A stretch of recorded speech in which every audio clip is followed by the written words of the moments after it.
had ever known that he'd had a gun barrel clenched between his teeth and his finger pressed against the trigger on prom night. In the months that followed, thinking about how close he'd come to ending it all had frightened him, and he'd found a persistent heaviness lurking on the edge of his thoughts. Eventually, he'd started taking meds to quiet the depression and keep those thoughts of irreversible solutions away, but still, over the years, it had stolen one marriage, 2 jobs, and any number of friends from him. But not since that night in high school 2 decades earlier had the thought come to him as overpoweringly as it did today. Kill yourself, Corey. Take your life.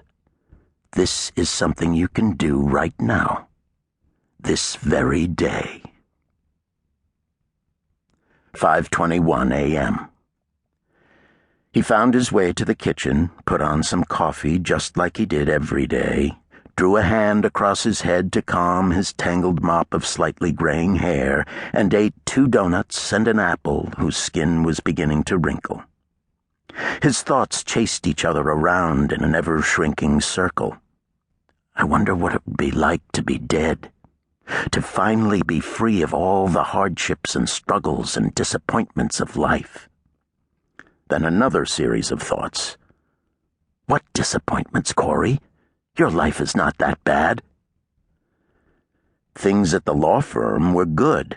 His health was fine. He hadn't been diagnosed with cancer or received any other shattering news. But still, for some reason, he found his eyes drifting around the kitchen until they landed on the wooden knife block beside the microwave on the countertop. Yes, he realized that he really did want to commit suicide, or self-murder, as it used to be so aptly called. Self-murder. It was true that 2 weeks ago he'd broken off a relationship with a woman whom he'd been seeing for 8 months. Maybe that was causing this. Maybe some form of repressed anger or undealt with loss was to blame. But he'd realized he wasn't in love with her anymore, and when he told her, he'd found that apparently the feeling was mutual. He'd dealt pretty well with the breakup, and as far as he knew, his ex-girlfriend was doing all right too. However, now as he thought of it all again, it was as if part of his mind was trying to use that breakup as a justification for letting him think the final dark things he was considering.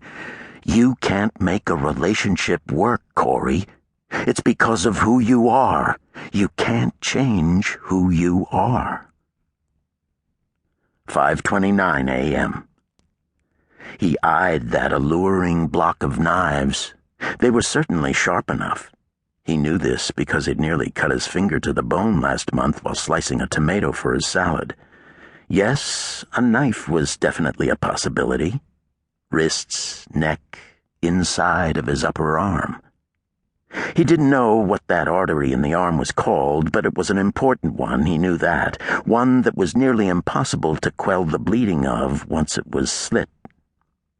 Maybe. Stop it, Corey. His gaze traveled toward the sink. There was bleach below it. He guessed that if he swallowed a cupful of that, it would burn through his tongue, his throat, his stomach, kill him from the inside out. A horrible way to die, to be murdered by yourself. But still, he went to the sink, pulled out the bottle, and read the warning. Harmful or fatal if swallowed. Call a physician or poison control center immediately. Do not induce vomiting. Seek advanced medical care at once. Yes, a good long guzzle of that would do it. What are you even doing here, Corey? This train of thought, you can't let yourself... But think of it, though. No more breakups or pain. No more heartache or questions or fear. Not ever again. He dialed off the cap to the bleach, but as he brought the bottle to his mouth, the sharp, acrid smell drew him up short. He couldn't imagine that liquid inside of him, that chemical killing him in a way he wouldn't wish on his worst enemy. But you don't have any enemies, Corey. You don't. You need to get a hold of yourself here.